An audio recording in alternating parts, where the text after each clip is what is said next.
Généraliste ou spécialiste?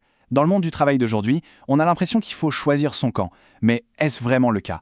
Et si cette opposition était complètement dépassée? Aujourd'hui, on va voir ensemble comment on peut construire une expertise qui est bien plus puissante en combinant justement le meilleur des deux mondes.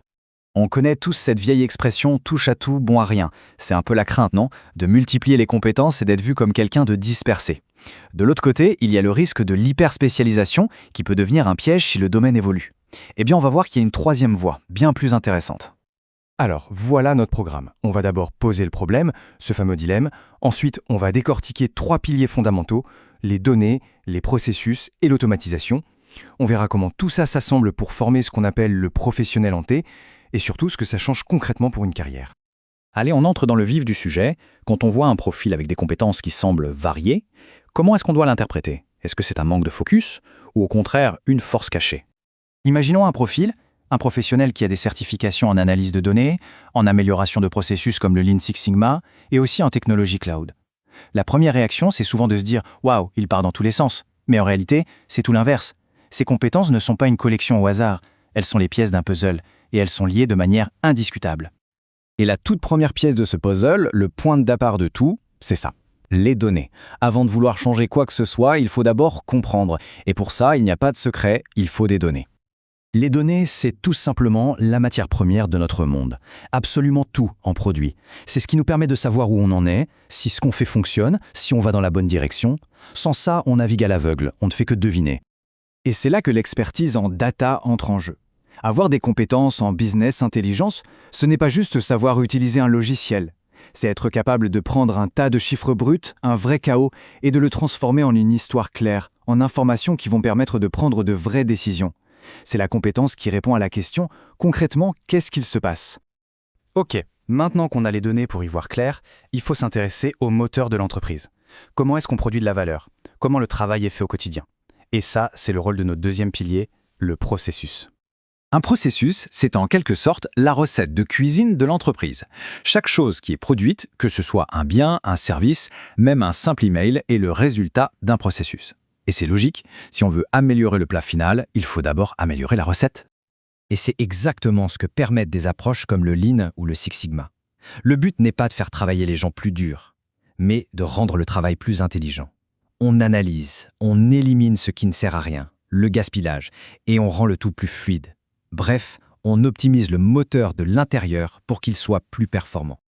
On a donc les données pour comprendre et les processus optimisés pour être efficaces.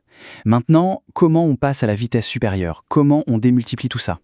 C'est là qu'intervient le troisième pilier, le grand accélérateur, l'automatisation. L'idée de l'automatisation, ce n'est pas de remplacer les humains, c'est de les augmenter. C'est de confier aux machines ce qu'elles font le mieux, les tâches répétitives, à faible valeur ajoutée, pour que les humains puissent se concentrer sur ce qu'ils font le mieux, réfléchir, créer, innover. Le contraste est saisissant, non? D'un côté, un processus manuel qui est souvent lent, source d'erreurs et difficile à faire grandir. De l'autre, un processus automatisé qui est rapide, fiable et qui peut gérer des volumes bien plus importants sans sourciller. C'est un véritable changement d'échelle. Et c'est maintenant que toutes les pièces du puzzle s'assemblent. Parce que ces 3 piliers, pris séparément, c'est bien. Mais ensemble, ils créent une synergie qui est redoutable. Et voilà le lien dont on parlait au début, ce lien indiscutable. C'est un véritable cercle vertueux. On utilise les données pour mesurer un processus et comprendre où sont les problèmes. Ensuite, on améliore ce processus avec les bonnes méthodes. Et enfin, on utilise l'automatisation pour le rendre hyper efficace et scalable. Chaque compétence nourrit et renforce les autres. C'est ça la recette de l'excellence opérationnelle. Et ce profil, capable de maîtriser ce cycle, il porte un nom. C'est le professionnel en T. C'est la réponse à notre dilemme de départ. Ce n'est ni un généraliste, ni un hyper spécialiste. C'est autre chose, un modèle d'expert adapté à notre époque. Imaginez la lettre T. La barre horizontale, c'est l'étendue des compétences. C'est la capacité à comprendre le langage de la data, des opérations, de la tech. Ça permet d'avoir une vision d'ensemble, de connecter les points entre les différents départements. Et la barre verticale du T, c'est la spécialisation profonde. C'est le point où toutes ces compétences fusionnent pour créer une expertise unique et très recherchée. On n'est plus quelqu'un qui fait de la data ou des processus. On devient un spécialiste de l'optimisation des performances par les données. Ce n'est plus du tout un touche-à-tout, c'est un expert d'un nouveau genre. Bon, tout ça c'est bien beau en théorie, mais en pratique ça donne quoi? Quels sont les résultats concrets, à la fois pour l'entreprise et pour la carrière du professionnel? Voilà l'objectif final. Le but n'est pas juste d'améliorer un petit truc dans son coin, mais bien de contribuer à la performance globale de toute l'organisation. C'est une ambition bien plus grande. Et les résultats sont là. Prenons cet exemple. 45% d'erreurs administratives en moins. C'est énorme. Ça veut dire plus de fiabilité, moins de temps perdu, moins d'argent gaspillé. C'est le genre d'impact très concret qu'on peut avoir.